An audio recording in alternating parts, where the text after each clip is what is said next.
Finally चलते हैं जयपुर, जहां पर सीएम भजनलाल शर्मा पहुंचे हैं और आपको सीधे तस्वीर दिखा रहे हैं।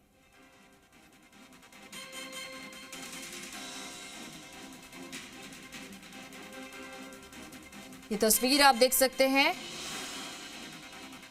हमारे साथ जुड़ गए हैं हमारे संवाददाता काशीराम। सीएम भजनलाल शर्मा मौके पर पहुंच गए हैं और थोड़ी देर में हरी झंडी भी दिखाएंगे। क्या तस्वीरें हैं वहां पर?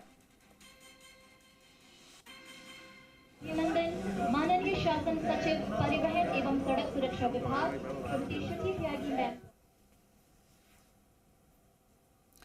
ये तस्वीर आप देख सकते हैं जहां पर सीएम भजनलाल शर्मा पहुंचे हैं। 162 बसों को हरी झंडी दिखाएंगे थोड़ी देर में। और ये तस्वीर आप देख सकते हैं जहां पर कई दिग्गज नेता मौजूद हैं और सीएम भजनलाल शर्मा।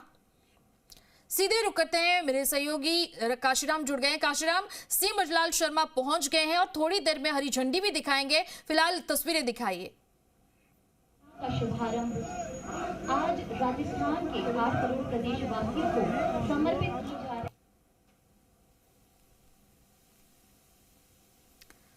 तो प्रदेशवासियों को नई रोडवेज बसों की सौगात। मुख्यमंत्री भजनलाल शर्मा 162 नई बसों को हरी झंडी दिखाएंगे थोड़ी देर में। ये तस्वीर आप देख सकते हैं जी राजस्थान पर सबसे पहले एक्सक्लूसिव तस्वीरें, जहां पर सीएम भजनलाल शर्मा पहुंचे और पूजा अर्चना कर रहे हैं और थोड़ी देर में और ये सारे बसों को हरी झंडी दिखाएंगे। आपको बता दें, रोडवेज प्रशासन ने 300 नई बसों की खरीदी की है। इनमें 12 सुपर लग्जरी और 160 एक्सप्रेस। जी हमारे साथ जुड़ गए हैं हमारे संवाददाता काशीराम। तस्वीरें दिखाइए। सड़कों पर दौड़ेगा। जी देखिए जनसी रुक्मिणी, मुख्यमंत्री भजनलाल शर्मा फिलहाल पूजन कर रहे हैं बसों का और विधिवत रूप से पूजन करने के बाद इन बसों को हरी झंडी दिखाई जाएगी। फिलहाल यहाँ पर आप देखेंगे कि deputy CM doctor Premchand Bairwa भी उनके साथ ही मौजूद हैं। इसके अलावा जो रोडवेज के अधिकारी हैं वो रोडवेज चेयरमैन यहाँ सुब्रा सिंह मौजूद हैं, रोडवेज के एमडी पुरुषोत्तम शर्मा मौजूद हैं, सिविल लाइंस के जो विधायक हैं गोपाल शर्मा वो भी साथ में इस वक्त यहाँ पर मौजूद हैं। और विधिवत रूप से पूजन करने के बाद इन बसों को हरी झंडी दिखाई जाएगी। 162 नई बसों की जो खरीद की है रोडवेज प्रशासन ने, दरअसल 300 नई बसें खरीदी गई हैं। उनमें से 162 जो बसें हैं वो मिल चुकी हैं रोडवेज प्रशासन को और आज इन बसों को हरी झंडी दिखाई जा रही है। तो यहाँ मुख्यमंत्री भजनलाल शर्मा थोड़ी देर में इन बसों को हरी झंडी दिखाएंगे। और इसके अलावा यहाँ पर जो तमाम अधिकारी हैं, चाहे वो जिला कलेक्टर जितेंद्र सोनी हो, पुलिस के additional police commissioner Yogesh Dadhich हों या डीसीपी साउथ हों राजेश राज वर्मा मौजूद हों, सभी जो तमाम अधिकारी हैं, परिवहन विभाग की तरफ से भी यहाँ पर एडिशनल कमिश्नर ओपी बुनकर सहित जो तमाम अधिकारी वो मौजूद हैं। रोडवेज के ईडीए और ईडीटी सभी जो अधिकारी हैं वो भी यहाँ पर इस वक्त मौजूद हैं। और जो बसें हैं उनकी नई सौगात आज मिलने जा रही है। ये जो बसें हैं अत्याधुनिक सुविधाओं से युक्त हैं। इन बसों में सभी तरह की जो तमाम सुविधाएं होनी चाहिए। जैसे जो सुपर लग्जरी बसें अगर उनकी बात करते हैं तो उनमें कैमरे भी लगे हुए हैं, सीसीटीवी कैमरे। महिला सुरक्षा के लिए उनमें पैनिक बटन भी लगे हुए हैं। हर तीसरी सीट पर पैनिक बटन मौजूद है और जब भी किसी महिला यात्री को असुरक्षा की भावना लगे तो वो पैनिक बटन दबा सकती है और उसकी सूचना तुरंत ही जो कमांड एंड कंट्रोल सेंटर है परिवहन विभाग का उसके पास पहुंचेगी और वहां से पुलिस को होते हुए वो सूचना पहुंचेगी। पुलिस तुरंत ही मौके पर पहुंचेगी और बस की जांच करके महिलाओं की सुरक्षा सुनिश्चित करेगी। तो इस तरह से इन सभी बसों को, चाहे वो सुपर लग्जरी बसें हों या एक्सप्रेस बसें हों, इन सभी बसों को पैनिक बटन की सुविधा से युक्त किया गया है। इनमें सुविधाएं भी बहुत बेहतर हैं, आधुनिक तकनीकी सुविधाएं हैं, लग्जरी सुविधाएं हैं, जिससे कि जो यात्री हैं उनका सफ़र है वो सुविधाजनक हो, आरामदायक हो उसके लिए। और इन जो बसें हैं इनमें से 7 बसों को दिल्ली रूट पर चलाया जाएगा, 3 बसों को जयपुर से जोधपुर और उदयपुर रूट पर चलाया जाएगा और जो 2 बसें हैं सुपर लग्जरी बसें वो कैंची धाम रूट पर संचालित होंगी। यानी कि जो बाबा नीम करौली जिनकी काफ़ी अच्छी मान्यता है, लोग पसंद करते हैं वहाँ के लिए, तो 2 बसें वहाँ के लिए संचालित की जाएंगी। इस तरह से 12 सुपर लग्जरी बसें संचालित होंगी। अब देखिए विधिवत पूजन हो चुका है और अब यहाँ बस का जो पहिया है उसके नीचे नारियल रख दिया गया है और नारियल फोड़ने के साथ ही ये बसें आगे बढ़ेंगी।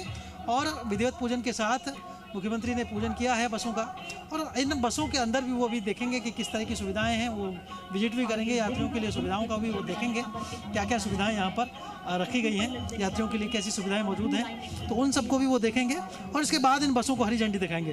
हालांकि बहुत संक्षिप्त कार्यक्रम है मुख्यमंत्री भजनलाल शर्मा का, यहाँ पर ज़्यादा देर वो नहीं रुकेंगे, करीब 20 मिनट का ही उनका प्रस्तावित कार्यक्रम बताया जा रहा था। तो अभी वो जैसे पहुँचे हैं यहाँ पर उन्होंने विधिवत रूप से पूजन किया है और deputy CM doctor Premchand Bairwa के साथ, जो कि खुद परिवहन मंत्री भी हैं और रोडवेज उनका महकमा है, और इसके साथ ही विधायक जो सिविल लाइन्स हैं गोपाल शर्मा वो भी यहाँ पर मौजूद हैं, और रोडवेज के जो तमाम अधिकारी हैं, चाहे वो चेयरमैन सुब्रा सिंह हों। अभी देखिए रोडवेज के जो चेयरमैन हैं वो अभी सीएम साहब को अंदर लेकर गई हैं और सीएम भजनलाल शर्मा अब यहाँ बसों के अंदर मुआयना कर रहे हैं कि किस तरह की सुविधाएँ इसके अंदर मौजूद हैं। आप देखेंगे कि सुपर लग्जरी जो बसें हैं उनमें बसों में टेम्परेचर भी पता चलेगा यात्री को कि बस के अंदर टेम्परेचर कितना है, बाहर टेम्परेचर कितना है, एयर क्वालिटी कैसी है, बस के अंदर की जो एयर क्वालिटी है वो प्योर क्लीन एयर रहे, उसके लिए भी यहाँ पर एक मशीन लगाई गई है। और बस के जो फायर डिटेक्शन सिस्टम भी है बस के अंदर, यानी कभी कोई आग लगने जैसी स्थिति हो तो उस स्थिति में जो सिस्टम है वो अलार्म जो है वो बजेगा और इसकी सूचना मिलेगी। बसों के अंदर कैमरे भी लगाए गए हैं और उन कैमरों से जो तस्वीरें हैं वो न केवल ड्राइवर को दिखेंगी, कंडक्टर को दिखेंगी, बल्कि जो रोडवेज मुख्यालय है वहाँ से भी उनको लाइव देखा जा सकता है कि रोडवेज की बस कैसी चल रही है, कितने यात्री उसमें मौजूद हैं, सब कुछ ठीक चल रहा है कि नहीं, और बस पूरी तरह से सही तरीके से संचालित हो रही है या नहीं, ये सब रोडवेज मुख्यालय से ही मॉनिटर किया जा सकता है।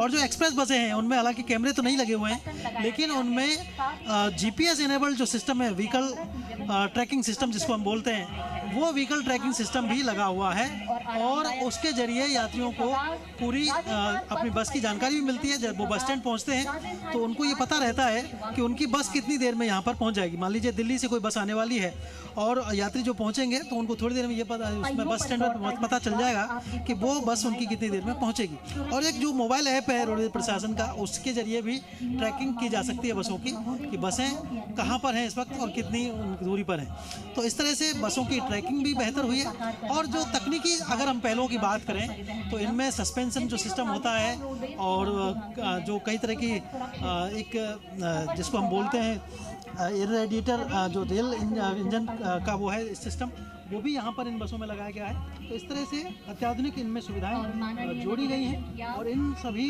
जो सुविधाओं को रोडवेज प्रशासन ने जो शुरू किया है। और मोबाइल चार्जिंग की यहाँ पर सुविधा भी है, बसों पर सीटों पर मोबाइल चार्जिंग भी लगी हुई है और एलईडी प्रत्येक उसमें लगी हुई है कि देखिए कि बस की जो रूट है, गंतव्य है, वो कहाँ पर जाएगी बस, उसकी एलईडी यहाँ पर लगी हुई है। CRDI जिस सिस्टम की हम बात कर रहे थे, common rail direct injection system, वो भी यहाँ पर इन बसों में मौजूद है।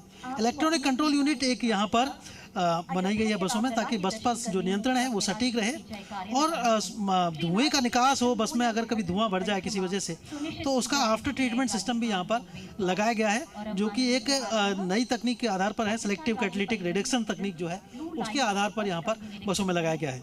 और फुली एयर सस्पेंशन सिस्टम है इन बसों में, नीलिंग सिस्टम इनमें लगा हुआ है। एयर क्वालिटी बसों के अंदर साफ रहे उसके लिए वेंटिलेशन सिस्टम लगाया गया है। फायर